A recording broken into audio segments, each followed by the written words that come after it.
And honestly, this is why I had to stop hanging out with some certain people. Because I started realizing you catch what you're close to.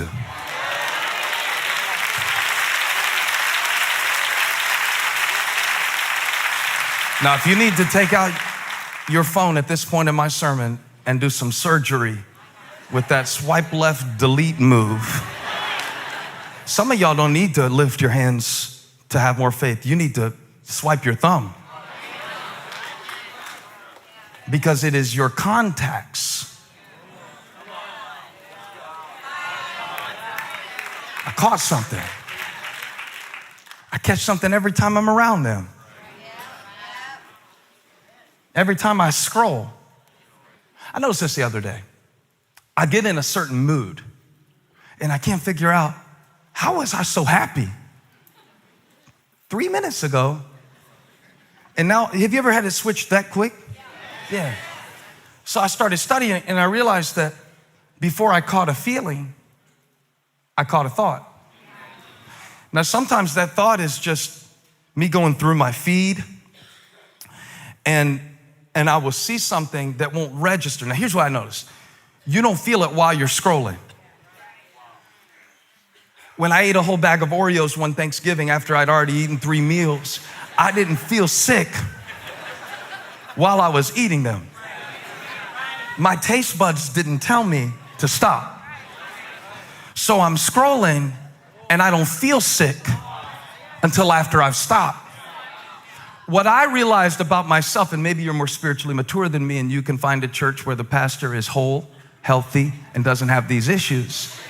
But for all of us who understand that sometimes you are mad about something that you saw 10 minutes ago on your phone because you were in everybody else's life but your own, trying to figure out, am I better than them? Are they better than me? And so what happened while I was scrolling, I saw them on vacation and I know they're in debt. So I caught a thought of judgment. Why should they be on vacation when I know they're in debt? And now I feel sick 10 minutes later because of the thought that I caught while I scrolled through somebody else's situation that has nothing to do with my responsibility. Y'all gonna help me with this, or am I gonna? So what happened to me was I caught a thought of offense and then I reaped an attitude of frustration. I got offended the other day because I saw God blessing somebody that he wasn't supposed to bless. Did you ever watch God just do something awesome for the wrong person? He didn't consult you. And so I found myself feeling insecure. The reason that I felt insecure in myself is because I caught a thought of offense about somebody else. Now here's what happens. You become a victim of your own judgment. When you judge others that way, you judge you that way. So when you catch a thought of judging others, don't be surprised when the judgment comes upon you. The less y'all say amen, the more I know I'm preaching. So I caught a thought. And I realized that the thought that I hold on to, the thought that like you can catch a wave, you could catch a football for the game-winning touchdown like Graham Furtick did yesterday, just this very yesterday. But I never knew I could catch a thought. I knew you could catch a case. I had some relatives that did it. I knew you could catch a cold, but I found out you could catch a thought. And then I traced sometimes the weakness of my faith, and I asked myself the question, where did that thought come from? And it's important where it came from, because where it comes from determines where it leads to. My issue is that when I say I hear from God, I don't hear him out loud. God bless you if you do. I've never heard the audible voice of God. ever. I mean, he speaks through my wife all the time. But other than that exception, I've never heard the audible voice of God. If you have, I'm not mad at you. Unless you start trying to use it to manipulate people by making up stuff that God told you, because God has three-way calling and he can tell us both.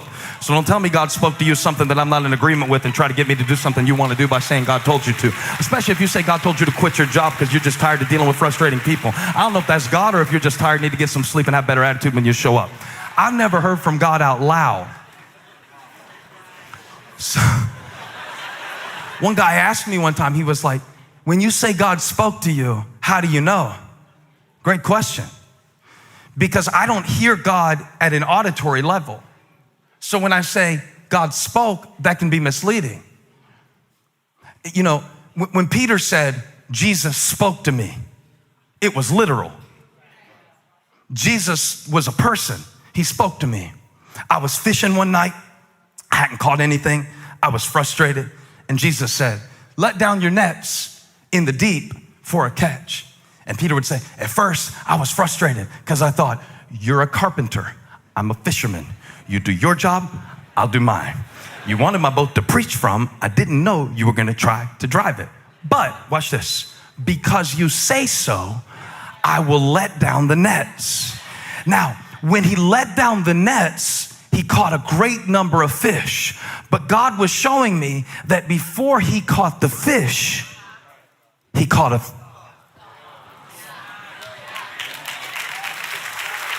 You like this, church?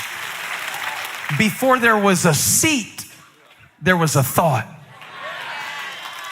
Now see, the issue with this is I don't hear God out loud like that. And so I connect with God not at an auditory or sensory level. I connect with God at the level of thought, which would be fine if God spoke to me at the level of thought and he was the only one who spoke that way. But I got this other joker. They call him the devil, but when I say the devil tempts me or the devil discourages me, I'm not talking about a guy in a Halloween costume that he got on clearance at Target, walking up with a pitchfork and a cape and some horns. I never saw the devil like that. I just put him off my shoulder. He's not on my shoulder. When he comes to me through a thought. So now I got God speaking to me through my thoughts. I've got the enemy trying to speak against what God spoke to me through my thoughts. I got two voices on the same device and I'm caught between a thought. One is telling me your greatest years are ahead of you.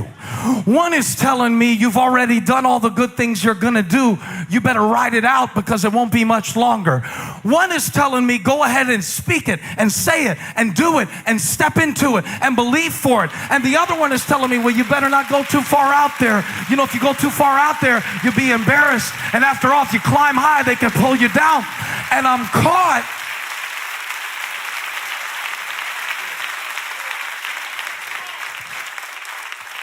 between Caleb, Buchanan, and the other spies. I'm caught.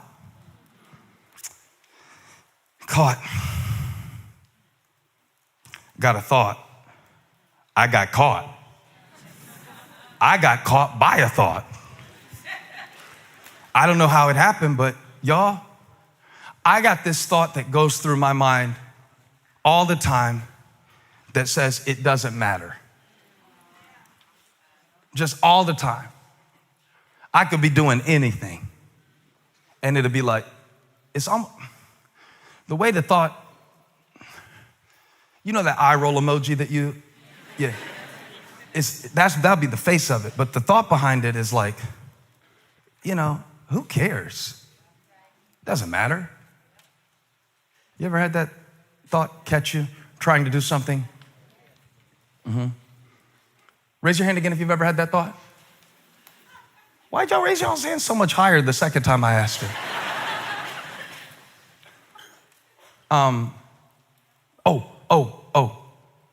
You're not enough. I don't know if you say it exactly like that, but it's crazy how many people I talk to. And I used to think it was people who didn't have a lot of confidence.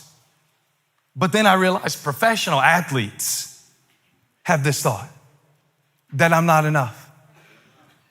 They are the ones who our society worships. And still there's a thought. It's a thought that's going around. The reason it's going around so much more now than it used to go around is because now we don't judge ourselves or measure ourselves according to the calling God has given us. We compare ourselves to a fictionalized account of somebody else's life. That's where you always get in trouble. Now get this point. You always get in trouble when you start comparing your calling to somebody else's. Because when you compare callings, you catch insecurity. When you compare callings, you catch insufficiency.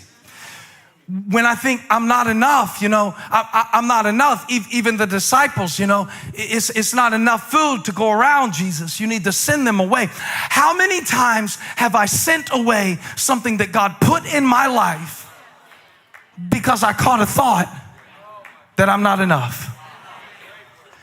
They wandered around and around and around in the wilderness for 40 years, not because of their enemy, but because of their thought.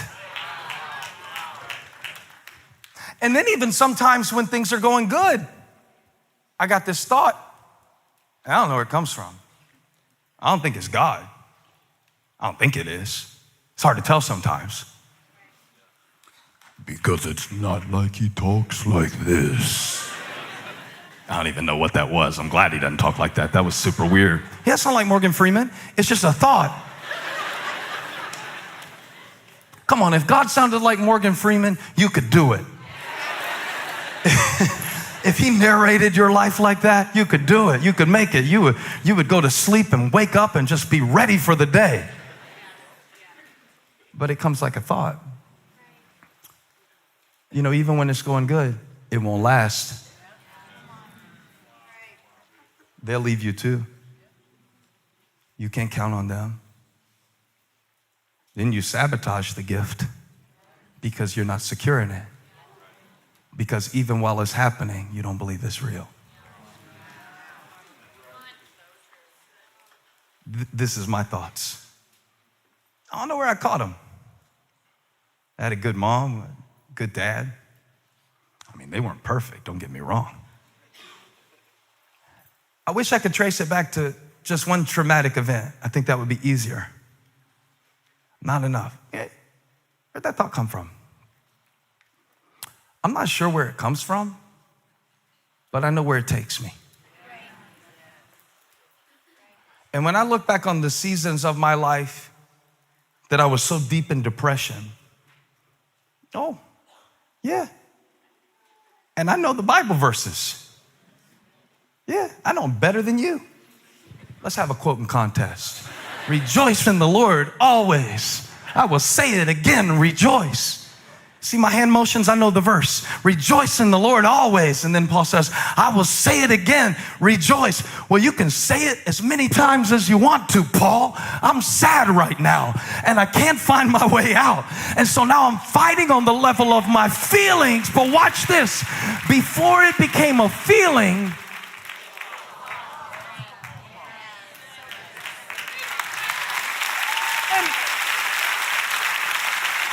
look, even Paul, it wasn't just like Moses was a bad leader. Even Paul had to fight against opposing voices and thought systems that undermined the essence of the grace of God in the gospel. Even in the churches that he started, even in the church at Corinth, he would write to that church, and what would happen to them was they would be led astray, or the word he likes to use in 2 Corinthians is deceived. He says, I fear that you're being deceived by the power of suggestion. He uses the example, he says, like Eve was deceived by the serpent. You remember that story? When God said, you can eat any of this. And then she caught a thought from a snake. She allowed something that was beneath her to speak to her. And she caught a thought. See, I never had a snake slither up to me and talk to me. I wish I did. I wish it was a snake that I could chop the head off of it. It's a thought, and I have to live with this, and I have to deal with it. And the serpent said to Eve, did God really say? You see it? He introduces a doubt into the possibility and potential of faith, causing her to focus on what is not available rather than what is. And Paul says, I'm afraid that you will be deceived, because there's these spies in the church at Corinth, and they're leading the Christians astray.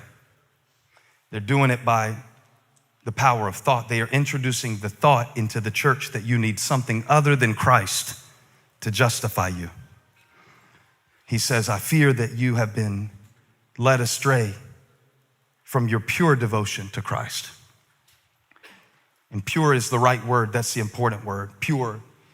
It's that uncontaminated place that you access occasionally, where you know that God's got you and everything is going to be all right.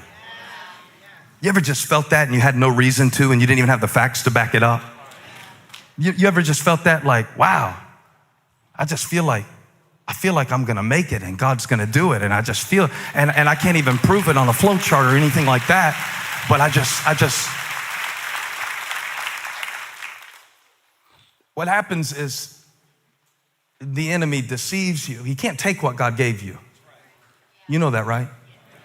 I need to make sure you know that. He can't take what God gave you. But if he can get you to catch a thought that opposes it, he can keep you so weak that you will not walk into it. Hey, thank you for watching. Make sure you subscribe to this channel so you don't miss a single video or live stream, and share this video with a friend. And don't forget, you can join me live every Sunday. Thanks again for watching.